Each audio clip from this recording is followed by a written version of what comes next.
Okay, இப்போ நம்ம ஒரு கேம் விளையாட போறோம்.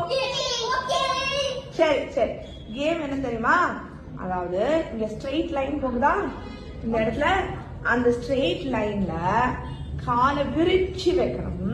விரிச்சு வைங்க, நல்லா விரிங்க எல்லாரும். ஸ்ட்ரெயிட்டா இருக்கணும்.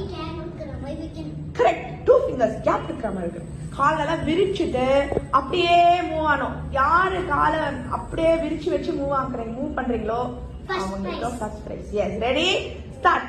1 2 3 4 5 குட் 6 7 காலை விரி 8 9